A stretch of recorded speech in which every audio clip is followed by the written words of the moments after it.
Hello guys, welcome back to my channel. This is Gaurav Sharma and you are watching the GS Vlogs. I hope you all are doing well. So let's start today's video. So guys आज मैं आपको घुमाने के लिए ले चलने वाला हूं भगवान भोलेनाथ के 12वें ज्योतिर्लिंग के लिए। जी हां दोस्तों, फिलहाल मैं हूं राजस्थान के सवाई माधोपुर में और यहीं पर स्थित है भगवान भोलेनाथ का 12वां ज्योतिर्लिंग घुश्मेश्वर ज्योतिर्लिंग। जी हां, सवाई माधोपुर से 50 से 60 किलोमीटर की दूरी पर वो स्थित है और फिलहाल हम वहीं पर जाने वाले हैं।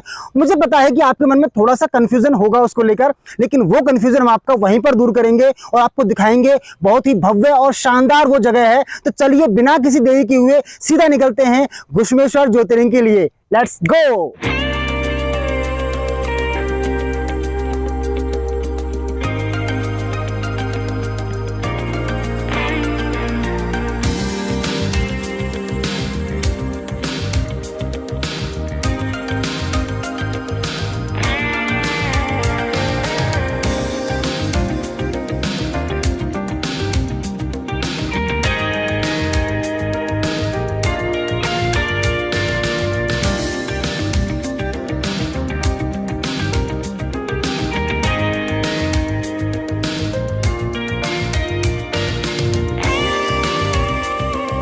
हाँ तो जैसे आप देख रहे हैं फाइनली पहुंच चुके हैं 12वें ज्योतिर्लिंग के लिए। जैसे कि आप देख सकते हैं सामने जो गेट है उस पर लिखा हुआ है 12वां ज्योतिर्लिंग।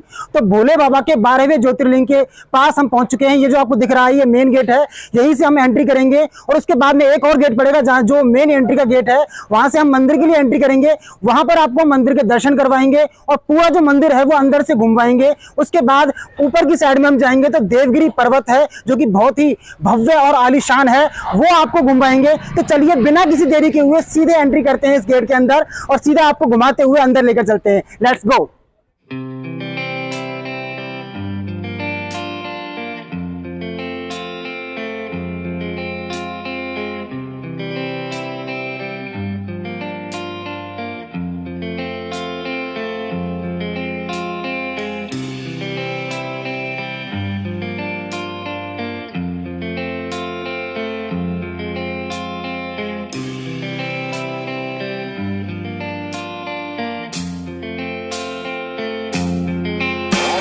तो आज देखिए कितना भव्य ये जो मंदिर है दिखाई दे रहा है। यहाँ से ये पूरा का पूरा मंदिर है, यहाँ से शुरू होता है मंदिर। एज यू कैन सी ये यहाँ पर कुछ धर्मशाला है, कक्ष वगैरह है, यहाँ पर आपको विश्राम कर सकते हैं, रुक सकते हैं। और इसके बाद में ये जो परिसर आपको दिखाई दे रहा है ये मंदिर का परिसर है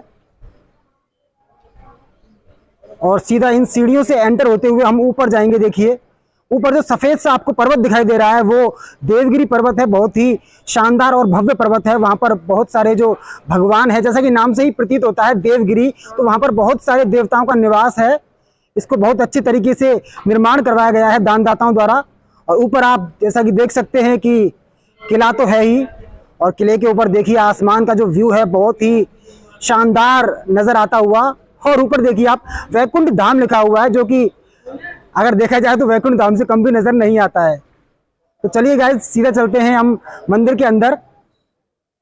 तो गाइस ये जो आपको पीछे दिखाई दे रहा है यही मेन मंदिर का गेट है, तो हम यहीं से एंट्री करेंगे। तो चलिए सीधा इस ये जो मेन गेट है यहाँ से एंट्री करते हैं और सीधा आपको भोले बाबा के दर्शन करवाने के सबसे पहले आपको ले चलते हैं। चलिए।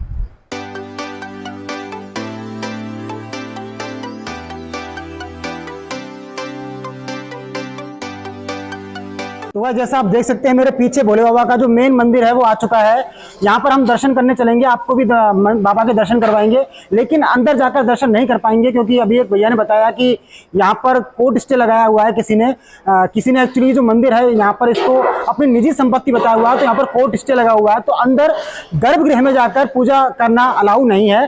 तो हम आपको लेकिन बाबा के दर्शन जरूर कराएंगे, यहाँ तक आए हैं तो चलिए दर्शन करते हैं। तो चलिए दोस्तों दर्शन करते हैं भोले बाबा का। जैसा कि आप देख सकते हैं यहाँ पे लिखा हुआ है मंदिर श्री घुश्मेश्वर 12वां ज्योतिर्लिंग शिवालय। तो ये ही जो है मेन मंदिर है भोले बाबा का।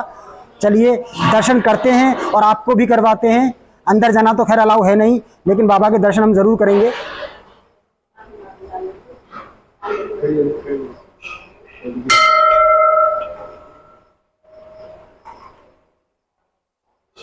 तो ये देखिए मेन मंदिर है भोले बाबा का।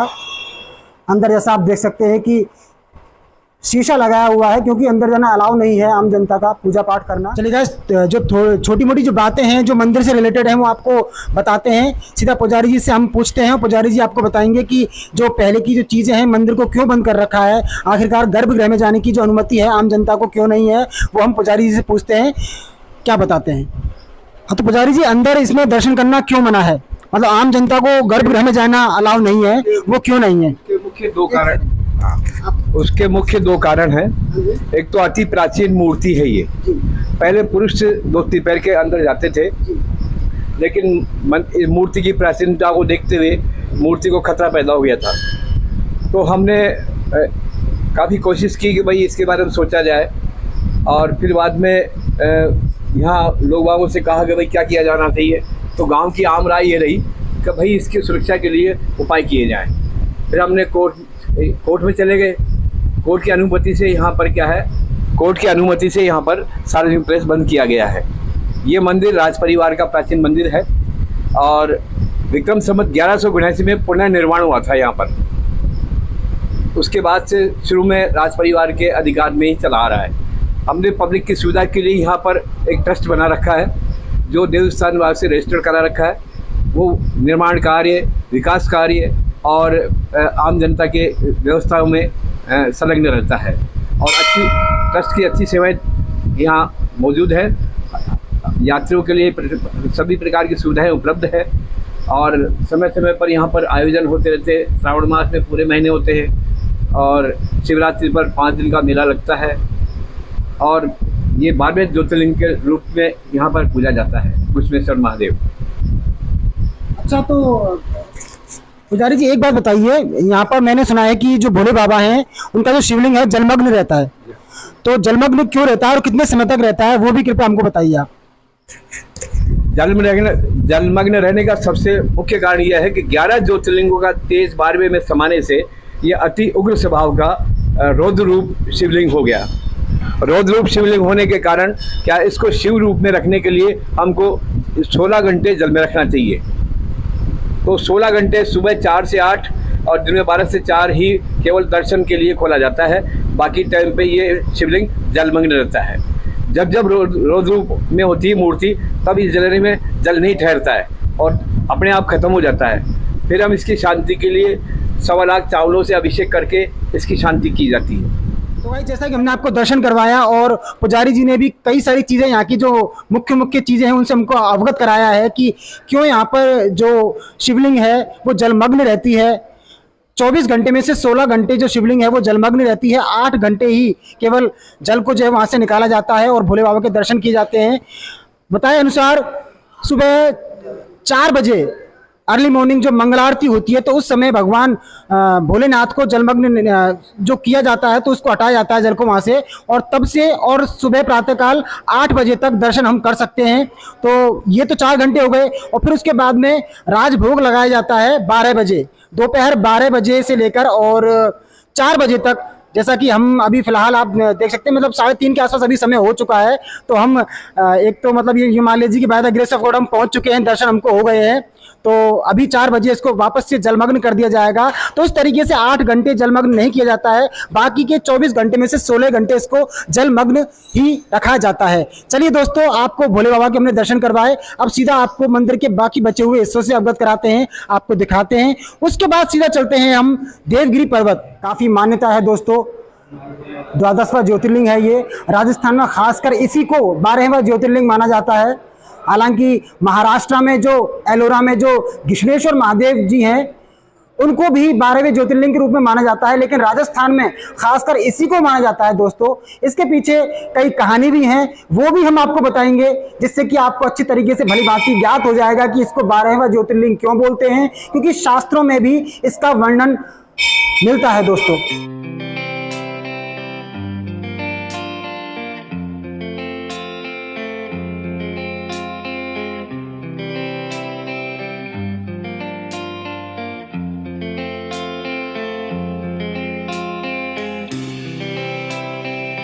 तो गाइस, आप ये देख सकते हैं कि 12 ज्योतिर्लिंग घृष्मेशम तु शिवालय यहाँ पर लिखा हुआ है, आप पढ़ सकते हैं। और अगर हम इधर चलें तो देखिए, ये भोले बाबा के जो 12 ज्योतिर्लिंग हैं उनको यहाँ पर दिखाया गया है। एज यू कैन सी, ये हमारे प्यारे नंदी बाबा हैं और यहाँ पर जो 12 ज्योतिर्लिंग हैं उनको दिखाया गया है। और भीतर भी एक शिवलिंग है जो आपको दिखाई दे रही होगी गुफा के अंदर। और जो 12 ज्योतिर्लिंग हैं, अगर आपको नहीं पता है तो एक बार आप नजर डाल सकते हैं। देखिए यहाँ पर जो 12 ज्योतिर्लिंग हैं भोले बाबा के, उनको यहाँ पर लिखा हुआ है। तो ये भारत के प्रसिद्ध 12 ज्योतिर्लिंग एवं स्थान हैं: सोमनाथ, मल्लिकार्जुन, महाकाल उज्जैन, ओंकारेश्वर, केदारनाथ, भीमाशंकर, विश्वनाथ, त्र्यंबकेश्वर, वैद्यनाथ, नागेश, रामेश्वर और जहां पर हम खड़े हुए हैं घुश्मेश्वर शिवालय शिवाड़। तो गाइस आपको नंदी बाबा यहाँ पर दिखाई दे रहे होंगे। तो नंदी बाबा के इधर से निकलते हुए और सीधे जो पीछे आपको जगह दिखाई दे रही है, वहां पर भी कई जो देवता हैं उनकी मूर्तियां विद्यमान हैं, विराजमान हैं। तो चलिए वहां से आपको सीधा घुमाते हुए ले चलते हैं देवगिरी पर्वत के लिए।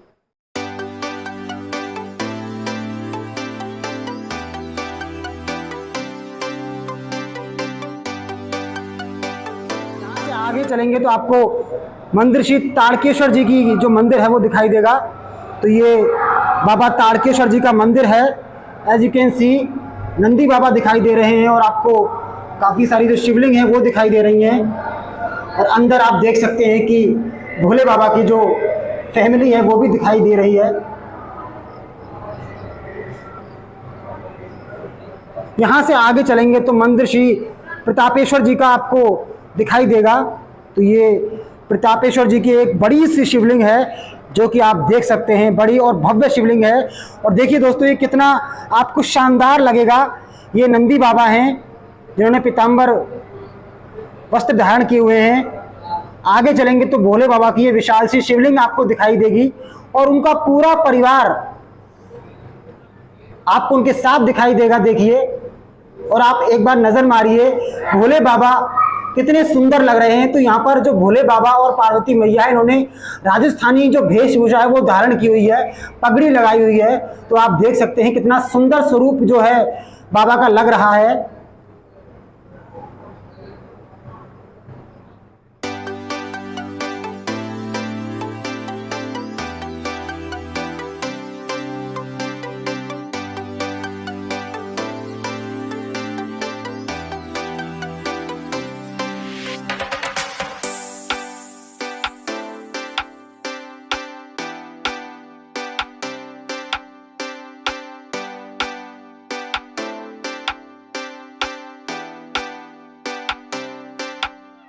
तो बस फाइनली हम देवगिरी पर्वत पर पहुंच चुके हैं और यहीं से हम सीधा आपको ये जो आपको रास्ता पीछे दिखाई दे रहा है, यहाँ से सीधा होते हुए हम आपको पूरा देवगिरी जो पर्वत है भ्रमण करवाएंगे। बहुत ही लाजवाब और शानदार यहाँ का जो दृश्य है वो आप एक बार देखिएगा।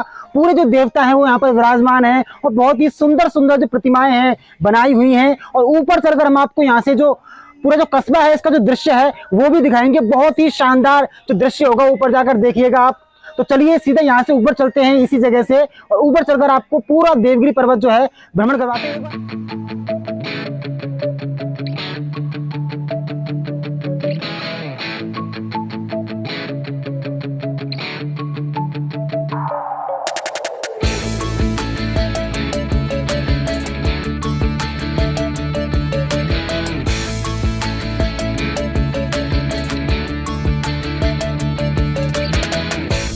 देखिए दोस्तों कितना शानदार ये पर्वत है और भोले बाबा के पीछे आपको बहुत सारी जो मूर्तियां हैं भगवानों की आपको दिखाई दे रही होंगी। और रात्रिकालीन अगर आपने इस पर्वत को देख लिया तो बहुत ही मंत्रमुग्ध कर देने वाला नजारा यहाँ का होता है। जैसा कि आप देख सकते हैं हरियाली भी अच्छी खासी हो चुकी है। तो चलिए आपको सीधा यहां से शुरू करते हैं और ऊपर तक आपको लेकर चलेंगे पर्वत के। देखिए कैलाश पर्वत से कहीं भी कम ये पर्वत जो है नजर नहीं आ रहा है, इस तरीके से इसको बनाया गया है। तो गाइस चलिए यहां से हम ऊपर चलते हैं देवगिरी पर्वत के लिए। ये दोनों तरफ से सीढ़ियां हैं, एक इधर है जहां से हम चढ़ रहे हैं और एक पीछे की साइड है वहां से भी हम चढ़ सकते हैं। सीधा यहां से ऊपर चलेंगे तो हम जो सामने आपको दिखाई दे रही है वो कैंटीन है, वहां से आराम से कुछ आप खा पी सकते हैं। और कैंटीन भी गाइस बहुत अच्छी जगह पर है। यहाँ से आपको व्यू एक नंबर मिलेगा। अगर आप फोटो शूट वगैरह कुछ भी करना चाहते हैं तो एक नंबर आपको यहाँ से जो व्यू है वो मिल सकता है। तो ये कैंटीन है। कैंटीन के पास होकर थोड़ा खा पी कर सीधा ऊपर चलेंगे, क्योंकि धूप बहुत ज़्यादा है दोस्तों। थोड़ी सी छाया होने पर हम आपको देवगिरी पर्वत दिखाएंगे। पहले कुछ खा पी लेते हैं, उसके बाद आपको ऊपर ले चलते हैं। तो चलिए दोस्तों, कुछ खाना पीना हो गया है, कोल्ड ड्रिंक पी ली है। धूप बहुत ज़्यादा पड़ रही है, लेकिन हम इंतज़ार नहीं कर सकते हैं कि कब शाम होगी, कब मौसम अच्छा होगा। उसके चक्कर में तो भैया टाइम निकलता ही चला जाएगा। तो चलिए सीधा चलते हैं, यहाँ से शुरू करते हैं देवगिरी पर्वत चढ़ना। और जैसा कि आप देख सकते हैं कि काफ़ी सारी मूर्तियां हैं, तो हम माता शेरावाली से शुरू करते हैं और सीधा ऊपर चलते हुए आपको ऊपर बजरंगबली दिखाई दे रहे होंगे, वहां चलेंगे। और उनसे भी ऊपर आपको ओम का जो चिन्ह है वो नजर आ रहा होगा, तो वहां पर चलेंगे और वहां से आपको नज़ारा भी दिखाएंगे। कितना शानदार, कितना लाजवाब नज़ारा वहां से दिखाई देता है। So let's go. तो गाइस आप पर्वत देखिए पहले, तो पर्वत कैसा नजर आ रहा है आपको। पूरा बर्फ जैसा दिखाई ये दे रहा है, लेकिन ये क्रिएट किया हुआ ये पर्वत है, जो आपको कैलाश पर्वत की तरह आपको दिखाई इसमें दे रहा है। तो चलिए, ये शेरावाली माता है, जिसकी प्रतिमा कितनी भव्य और बड़ी प्रतिमा आपको दिखाई दे रही है। सीधा यहां से हम चलेंगे। देखिए जैसा कि आप देख सकते हैं, जो निर्माण जगदम्बा जी की मूर्ति का करवाया है, उनका नाम यहाँ पर लिखा हुआ है। इसी तरीके से जो दानदाता है, उनका नाम हर मूर्ति के पास, या फिर जो कुर्सियाँ हैं, जो यहाँ की जो संपत्ति है, वहाँ पर लिखा हुआ है। तो चलिए चलते हैं ऊपर।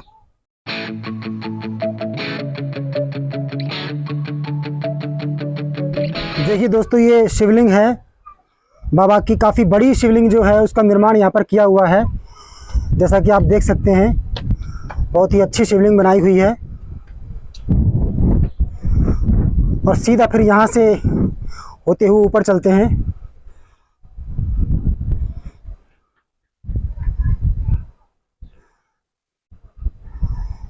एक छोटी शिवलिंग यहाँ पर भी बनी हुई है। अब 12वां ज्योतिर्लिंग है, भोले बाबा का स्थान है, तो शिवलिंग तो आपको यहाँ पर बहुत सारी शिवलिंग आपको यहाँ पर दिखाई देंगी। अब देखिए, ये गणपति जी हैं, कितनी बड़ी प्रतिमा है। और बगल में मूषक राज हैं, जो कि मोदक खाते हुए आपको नजर आ रहे हैं। उधर भी एक शिवलिंग है।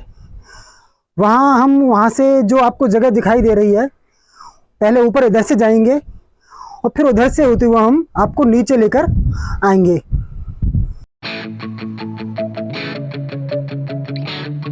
देखिए, आपको हर जगह यहाँ पर जहाँ भी आप चढ़ोगे, आपको शिवलिंग तो दिखाई देगी ही देगी। और जो गणपति जी की प्रतिमा है वो रही बगल में।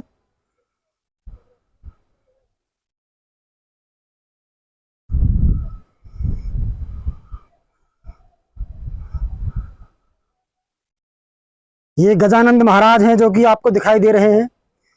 और जगह जगह आपको ऐसी कुर्सियां जो हैं दिखाई दे जाएंगी। आराम से यहाँ पर आप बैठ सकते हैं, देख सकते हैं, चीज़ों को निहार सकते हैं।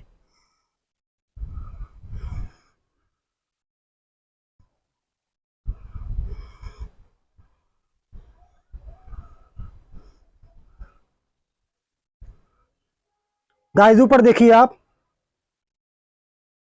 कन्हैया जी की प्रतिमा आपको दिखाई दे रही है, विशाल सी। तो चलिए ऊपर चलते हैं और कन्हैया जी की प्रतिमा को और थोड़ा पास से देखते हैं। और फिर उसके सीधा बगल में आप देखिए, बजरंगबली की एक विराट प्रतिमा आपको नजर आ रही है। गले में मोटे मोटे रुद्राक्ष की माला है। और ऊपर जैसा कि आपको किला दिखाई दे ही रहा है। तो चलिए ऊपर चलते हैं, इन प्रतिमाओं को पास से देखते हैं।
तो बजरंग बली की प्रतिमा के ठीक नीचे हम खड़े हुए हैं।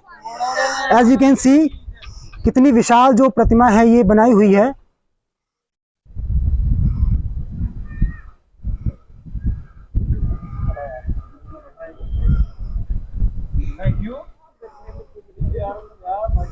और जैसा कि आप देख सकते हैं सभी जो प्रतिमाएं हैं उनके नीचे उनके जो दानदाता हैं उनका नाम लिखा हुआ है, जिनके कर कमलों द्वारा इनका निर्माण किया हुआ है उनका नाम लिखा हुआ है, कब किया गया है वो भी लिखा हुआ है। अब गाइज एक चीज जो सबसे ऊपर टॉप पर बची हुई है वो आपको शायद यहाँ से दिखाई दे रही होगी। जो ओम का जो चिन्ह है सीधा वहाँ चलेंगे, वो सबसे टॉप की जगह है। उसके बाद जो किला है उसका रास्ता यहाँ से नहीं है, उसका अलग से कहीं से रास्ता है। तो चलिए हम आपको सीधा ओम के पास लेकर चलते हैं, वहीं से आपको हम यहाँ का जो नज़ारा है, बहुत ही शानदार जो नज़ारा है वो हम आपको वहीं से दिखाएंगे। So let's go.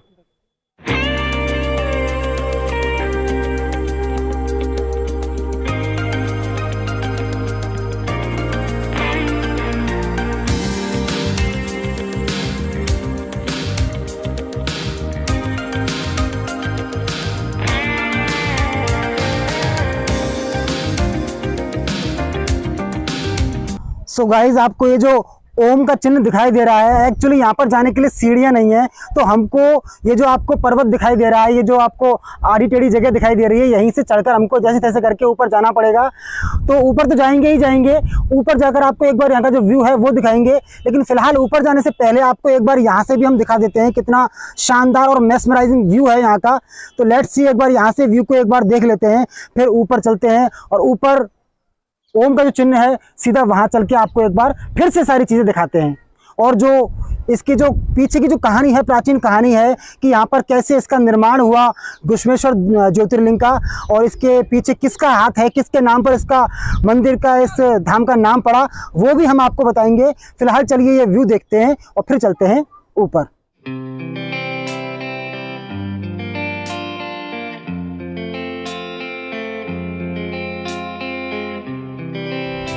So guys finally काफ़ी थक गया हूँ, लेकिन ऊपर आपको मेरे सिर के ऊपर दिख रहा होगा भोले बाबा का ये चिन्ह ओम है, वहाँ पर मैं पहुँच चुका हूँ। काफ़ी जद्दोजहद के बाद ऊपर पहुँचा हूँ दोस्तों, क्योंकि सीढ़ियाँ नहीं थी तो पकड़ पकड़ के जो चट्टान थी उनको पकड़ पकड़ के आहिस्ता संभल संभल के ऊपर तक पहुँचा हूँ। तो चलिए अब ऊपर आ गया हूँ तो आपको ऊपर से नज़ारा दिखाता हूँ और फिर थोड़ा मंदिर के बारे में बताता हूँ और फिर हमारे ब्लॉग को समाप्त करते हैं। तो चलिए दोस्तों पहले देखते हैं यहाँ से नज़ारा।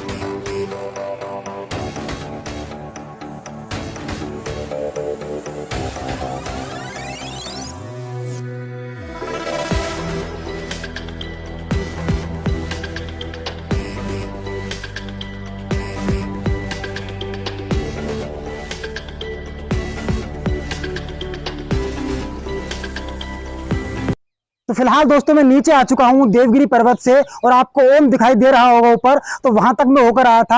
अब आती है बारी यहाँ का जो इतिहास है उसके बारे में कि यहाँ पर ये जो घुश्मेश्वर ज्योतिर्लिंग है, यहाँ पर भोले बाबा कैसे विराजित हुए, कैसे यहाँ पर वो आए। तो इसके पीछे एक छोटी सी कथा है दोस्तों, वो मैं आपको बताता हूँ। जब प्राचीन काल में यहाँ पर एक ब्राह्मण रहा करते थे सुधर्मा नाम के, तो सुधर्मा नाम के जो भारद्वाज गोत्र के ब्राह्मण थे वो बहुत ही ईश्वर को मानने वाले थे। उनकी एक पत्नी थी सुदेहा नाम की, तो उन दोनों के कई वर्षों तक पुत्र की उनको प्राप्ति नहीं हुई। तो इस बात से परेशान होकर जो सुदेहा थी उसने क्या किया, सुधर्मा जो उनके पति थे उनका विवाह अपनी छोटी जो बहन थी उनका नाम था घुश्मा, उनके साथ उनका जो विवाह था वो करवा दिया। तो उनके विवाह होने के बाद में 1 या 2 वर्षों के बाद में उनको एक सुंदर पुत्र रत्न की प्राप्ति हुई, क्योंकि जो गुष्मा थी वो भोले भगवान की बहुत बड़ी भक्त थी। तो वो क्या करती थी, वो सुबह प्रतिदिन जाकर 108 शिवलिंग का निर्माण करती थी और उनको जो सामने सरोवर है मंदिर के वहां पर उनको विसर्जित कर दिया करती। तो इस तरह वो डेली प्रतिदिन जाकर पूजा पाठ किया करती थी। तो एक दिन भोले बाबा उनसे प्रसन्न हुए और उन्होंने प्रसन्न होकर गुष्मा की गोद में पुत्र रत्न की उनको दान कर दिया, उनको पुत्र रत्न की प्राप्ति हुई। तो दिन प्रतिदिन जो उनका पुत्र था वो बहुत ही सुंदर हुआ था, वो बढ़ने लगा, बड़ा होने लगा। तो ये देखकर उन्होंने थोड़े दिन बाद में जो उनकी जो बड़ी बहन थी, जो कि उसकी सौतेली माँ थी सुदेहा, तो उसको थोड़े दिन बाद ज्ञात हुआ कि जो उनके पति हैं सुधर्मा ब्राह्मण, उनके प्रति मन हटकर उनकी छोटी बहन यानी कि गुष्मा और उनके पुत्र के प्रति लगने लगा था। तो ये बात उनको बिल्कुल भी भाई नहीं। तो वहां से उनको बहुत जलन होने लगी और एक दिन क्या हुआ, जो उनका पुत्र था वो बड़ा हो गया था और विवाह योग्य हो गया था, उनका विवाह हुआ और विवाह के थोड़े दिन पश्चात ही उनको जो सुदेहा थी उनकी सौतेली मां, उन्होंने मार दिया और मारकर जो सामने जो मंदिर के सरोवर है वहां पर उनको फेंक दिया था। लेकिन जब जो उनकी जो पुत्र वधू थी, उनकी जो पत्नी थी उनके पुत्र की, वो वहां पहुंची तो उन्होंने देखा कि जो उनकी सैया थी उनके पति की वो खून से लथपथ थी। तो वो वहां से चिल्लाती हुई अपने सास थी जो उनके पास गई, उनसे कहा कि ऐसे ऐसे उनके पति का देहांत हो चुका है और किसी ने उनको मौत की नींद सुला दिया है। तो ये बात तो उनको सहन नहीं हुई और वो भागी भागी जैसे ही अपनी जो सासू माँ थी उनके पास जा रही थी, तो गुष्मा क्या थी उस दिन महल में थी नहीं और वो बाहर जो सरोवर थी वहां पर भगवान भोलेनाथ की 108 प्रतिमाओं को उनकी जो शिवलिंग थी उनको विसर्जित कर रही थी। तो विसर्जित करते समय जो भोले भगवान थे उनको पता था कि उनकी बहुत बड़ी भक्त है, तो वो प्रसन्न हुए और उनको दर्शन दिए। दर्शन देते ही भोले भगवान ने गुष्मा को बताया कि गुष्मा, हम तुम्हारी भक्ति से प्रसन्न हुए और हमें तुमको एक बात बताना चाहते हैं कि तुम्हारी जो बड़ी बहन है उसने तुम्हारा जो पुत्र है उसको मार दिया है और इसी सरोवर में उसको डाल दिया है।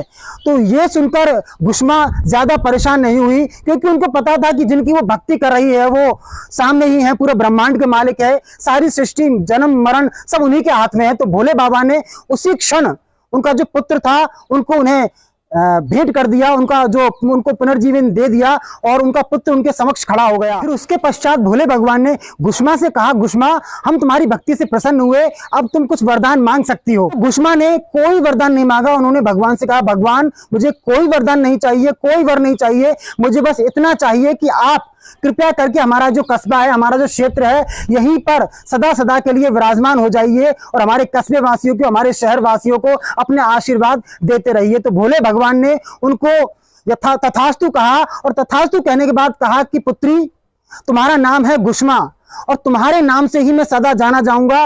और उसी बात के ऊपर गुष्मेश्वर ज्योतिर्लिंग, जो कि 12वां ज्योतिर्लिंग ये है, वहीं से इसका नाम गुष्मेश्वर महादेव नाम पड़ा, जिसका कि जिक्र आपको शिव पुराण के 32 और 33 अध्याय में मिल जाएगा। तो गाइस, ये थी इसके पीछे की कहानी, जिसके नाम पर की ये गुष्मेश्वर जो महादेव हैं यहाँ पर विराजमान हुए और जिसका कि बहुत ज्यादा मान्यता है। 11 ज्योतिर्लिंगों के बाद में ये अंतिम ज्योतिर्लिंग है जो कि सवाई माधोपुर में स्थित है। आई होप गाइज आपको ये व्लॉग पसंद आया होगा। अगर पसंद आया तो प्लीज व्लॉग को लाइक और शेयर जरूर करें और कमेंट करके बताइएगा। अगर आप कोई प्रश्न पूछना चाहते हैं, कोई आपको कंफ्यूजन है यहाँ को लेकर, तो आप पूछ सकते हैं। चलिए मिलते हैं अगले व्लॉग में, तब तक के लिए bye bye, take care and love you all.